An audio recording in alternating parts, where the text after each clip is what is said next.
آج میں جس موضوع پہ بات کرنا چاہتا ہوں، میری بہت سی کوشش تو یہ تھی کہ یہ معاملہ انتظامیہ یوں ہی حل کر دے۔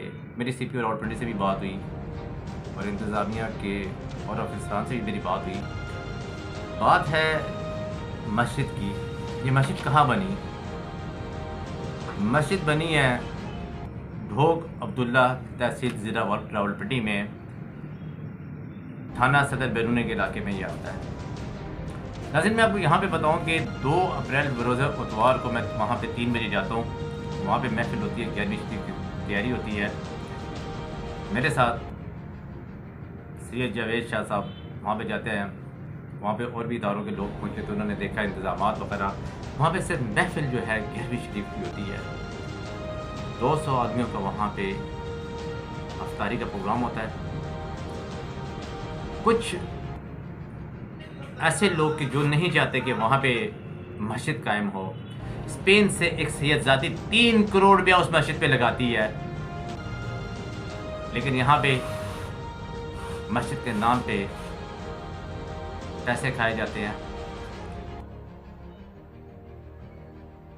کہتے ہیں کہ مسجد تو بنا دی شب بر میں، امام کی حرارت والوں نے من اتنا پاپی تھا کہ برسوں میں نمازی بن نہ سکے۔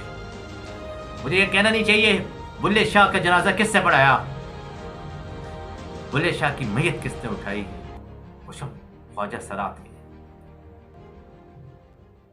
اسپین سے ڈیڈ باڈی بچے کی آتی ہے 3 ماہ کی، مسجد کے ساتھ وہ ایک کمرہ بناتے ہیں، وہاں سے بچے کی ڈیڈ باڈی غائب کی جاتی ہے۔ وہ پیپر سر میرے پاس آ چکے ہیں۔ ان قریب میں اپنے پروگرام میں انکشاف کروں گا کہ وہ ڈیڈ باڈی کیسے غائب کی گئی، اور میں آپ کو یہاں پہ یہ بتاؤں کہ انتظامیہ کو بھی سمجھ آ چکی ہے کہ یہ معاملہ کیا ہے۔ یہ کچھ ان مولویوں کا کام ہے، ان مولویوں کا کام ہے جو ملک میں شرارت پیدا کرنا چاہتے تھے اس ماہ رمضان کے مہینے میں، لیکن انتظامیہ مسجد نے، مولوی صاحب نے اور لوگوں نے بھی خاموشی سے رہ کے اس مسئلے کا حل نکالنے کی کوشش کی، جو حقائق وہ سامنے آ سکے۔ بدنصیبی سے جس خاتون سید زادی نے 3 کروڑ روپیہ مسجد کو دے دیے کہ یہاں پہ مسجد تعمیر کی جائے، اسی پہ FIR ہو جاتی ہے۔ مجھے یہ بتائیں کہ عدالت میں درخواست دی جاتی ہے قبر کشائی کی، وہ درخواست اس مولوی کی خارج ہو جاتی ہے، کیسے قبر کشائی کی اجازت ملتی ہے؟ بسم اللہ الرحمن الرحیم۔ الصلاۃ والسلام علیک سیدی یا رسول اللہ وعلی آلک و اصحابک سیدی یا حبیب اللہ۔ محترم سامعین، گزشتہ دنوں ہمارے قریب ہی تربیلا کالونی ڈھوک عبداللہ میں ایک مسجد کے ملحقہ دربار کے حوالے سے سوشل میڈیا پر بہت ساری ویڈیوز اپلوڈ کی گئیں، بہت ساری باتیں کی گئیں کہ وہاں پر قبر سے کوئی جانور نکلا یا ایسے کوئی معاملات۔ میں اس حوالے سے 1-2 باتیں عرض کرنا چاہتا ہوں۔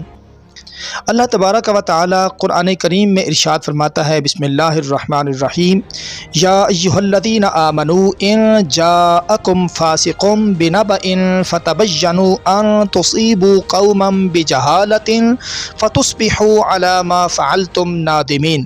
فرمایا، اے ایمان والو، اگر تمہارے پاس کوئی فاسق شخص خبر لے کر آئے تو خوب تحقیق کر لیا کرو، کہیں ایسا نہ ہو کہ تم کسی جہالت میں کسی قوم پر حملہ کر دو، پھر بعد میں تم اپنے کیے پر نادم ہو جاؤ۔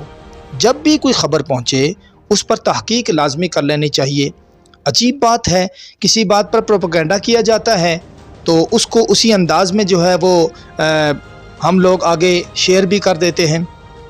ایک سیدزادی ہیں، انہوں نے 2 سال قبل یہاں پر محلے سے چندہ نہیں کیا، کسی اور سے چندے کی اپیل نہیں کی کہ اس مسجد میں آپ خرچہ کریں یا ایسا کچھ معاملہ۔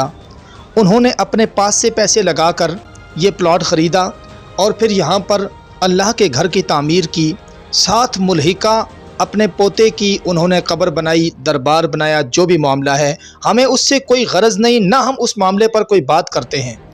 میں کہتا ہوں جی ٹھیک ہے، وہاں پر ان کے بچے کی لاش کو نکالا گیا یا کوئی جانور کو دفن کیا گیا بعد میں، یا جو بھی معاملہ ہوا وہ حکومت جانے، ادارے جانے، ان کا کام جانے۔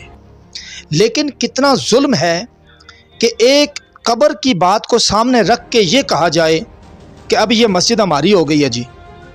کتنی زیادتی ہے کہ ایک قبر کی بات کو سامنے رکھ کے کسی سید زادی کو جادوگرنی تک کہہ دیا جائے۔ کتنا ظلم ہے کہ ایک قبر کی بات کو سامنے رکھ کے آپ کسی خاتون سید زادی کی تصویریں جو ہیں وہ سوشل میڈیا پہ اپلوڈ کریں، ان کو گالیاں نکالیں۔ بھائی حکومت کے پاس، عدالت کے پاس جب کیس چل رہا تھا، اس کیس کا فیصلہ یہ ہوا تھا کہ آپ نے قبر کشائی نہیں کرنی۔ کیوں؟ اس لیے کہ آپ کہتے ہیں نا کہ وہ بچہ وہاں سے آیا ہے تو اس کے کاغذ وغیرہ، تو وہ کاغذ انہوں نے عدالت میں جمع کرانے تھے، آپ کو نہیں دکھانے تھے۔ عدالت میں کاغذ جمع کرائے گئے تو وہاں سے فیصلہ آیا، وہ ایک الگ بات ہے۔ میں صرف ایک بات عرض کرنا چاہتا ہوں کہ یہ مسجد اللہ کا گھر ہے۔ جمعۃ المبارک کی بھی یہاں پر نماز ہوتی تھی، اور 5 وقت با جماعت نماز امام صاحب مقرر ہیں، اور وہاں پر بچے قرآن کریم کی تعلیم حاصل کر رہے ہیں۔ رمضان شریف کے بابرکت مہینے میں ایک قبر کی بات کو اچھال کر اس انداز میں پروپیگنڈا کر کے مسجد کو سیل کرنا سراسر زیادتی ہے۔ مسجد کو بند نہیں کرنا چاہیے تھا۔ مسجد کے معاملات جس طرح چل رہے تھے اسی طرح چلنے چاہیے تھے۔ دوسری بات یہ ہے، اس معاملے کو جس دن اٹھایا گیا اس سے 2 دن قبل اس مسجد میں مقامی سنی علماء کونسل اڈیلا روڈ کے تمام علماء اور دھمیال روڈ سے بھی کئی علماء و مشائخ وہاں پر گئے تھے، جن کی افطاری کا اہتمام تھا، اور وہاں پر ایک محفل پاک کا بھی انعقاد کیا گیا ہے۔ اب جس دن یہ قبر والا معاملہ ہوا، قبر کے معاملے کو سامنے رکھ کے علماء کرام کی تحقیر کی گئی کہ یہ جناب کرائے کے مولوی ہیں تو پتہ نہیں کیا کیا ہیں۔ تو یہ باتیں کسی صورت بھی قابل قبول نہیں ہیں، اور یہ باتیں درست نہیں ہیں۔ ہمارے اس علاقے میں الحمدللہ کسی قسم کی کوئی فرقہ واریت والا، کسی قسم کا کوئی ایسا معاملہ نہیں ہے۔ انتہائی پرامن طریقے سے ہم یہاں پر رہ رہے ہیں، انتہائی پرامن طریقے سے تمام مسالک والے اس علاقہ میں اپنا کام کر رہے ہیں۔